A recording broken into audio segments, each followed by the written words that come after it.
television in 47-channel Technicolor.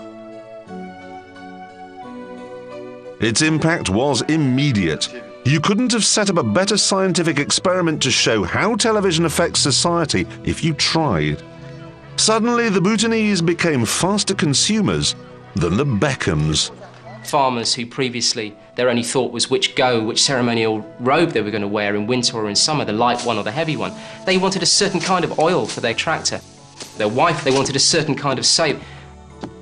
And skin whitening products that now become tremendously aggressively marketed and that young girls are now demanding their parents for. And it was found in some of the outlying towns that there were girls who were the first time prostituting themselves to raise money to buy the most basic things they were seeing on TV. And it doesn't stop there. Traditional activities have been replaced by goggling at the box. 35% of parents prefer to watch TV than to talk to their children.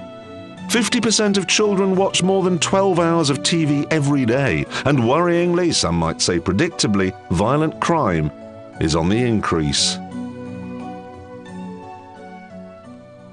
There have been one or two pretty hideous murders that have taken place with great violence, and a few crimes that have been motivated by heroin, which people have begun to smoke. And certainly this was a fairly drug-free society, apart from probably the odd crafty grass joint that was passed around by farmers. But despite the adverse effects, does the government regret introducing television? Television is really a means to knowledge, and knowledge is empowerment, and empowerment is what this country wants to provide to its people.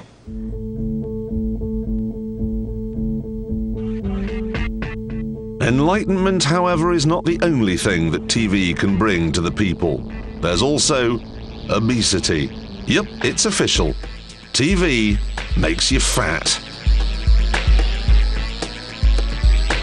The land of the brave and the home of the vast is, of course, an ideal place to conduct research into this kind of thing. And a man in Memphis, one time home to the fattest man in pop, has been doing just that, running a series of tests investigating the physical effects of television on children. Okay, Josh, I had to get on the bed here. I'm going to put this helmet on you. His young subjects watched the box and were then made to watch nothing at all. Look at the wall for me, all right? And what we found, surprisingly, was when children watched television, their metabolic rate, the number of calories they burn, was actually lower than if they were doing nothing at all, which makes them actually at risk for obesity. What we think is that they're not fidgeting. Children fidget all the time. Just ask any parent. It seems that children, when they're watching television, don't do that fidgeting. On average, children in our country watch more television per day than the number of hours they're in school.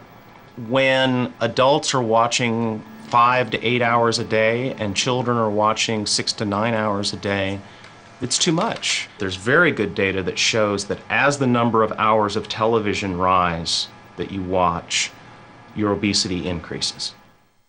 The worry is, of course, that today there's so much telly on offer, we can only get bigger. With the advent of cable and satellite television, there are now, in Britain alone, 899 different channels. And that's too much choice. You have to go past the Norwegian weather, past the God channel, past the Dutchie on the left-hand side. It's like wading through an oyster. There's yard after yard of phlegm. But it is worth it, because occasionally you find the pearl. This is it! I'm gonna give you a damn good thrashing! I'm sorry. It's a quick, straight yes or no. Question, and I would give you an answer. Did you threaten to overrule him?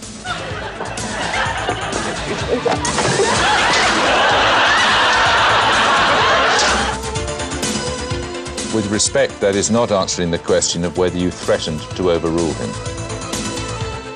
Or could not Did you threaten to overrule him, Mr. Howard? I've got nice legs in that. But with respect, you haven't answered the question of whether you threatened to overrule him. Now, hold down. We'll leave that aspect there. But now, because of the speed of technological change, television as we know it is on the way out. Pretty soon, this is going to become obsolete. The television set is going to merge with the computer screen so that you'll be able to watch programs and graze the internet and play games all at the same time. And what's more, you'll be able to access a bank of every single program that's ever been made. So, your video recorder will be obsolete too.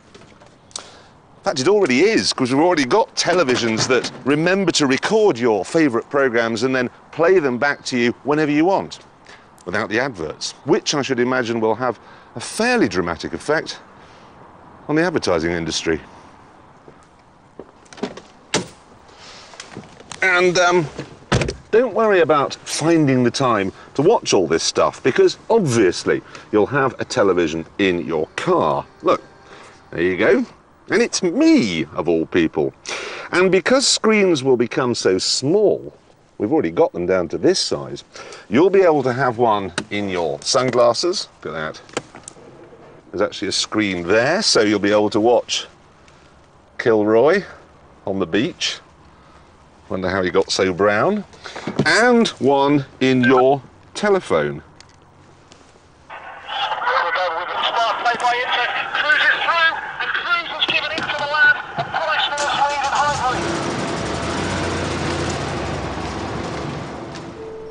It is remarkable that something which started out in life as a couple of knitting needles and a coffin has in just 80 years done its bit to avoid a nuclear holocaust, win a war and bring relief to millions of starving Africans. And it hasn't finished yet, because when three-dimensional holographic television gets here, people will be able to come out of the box and move among you. So you'll be able to have me actually in your own living room. Think about that. Good night. There's joy in store, the world is at your door. It's here for everyone to view. Conjured up in sound and sight by the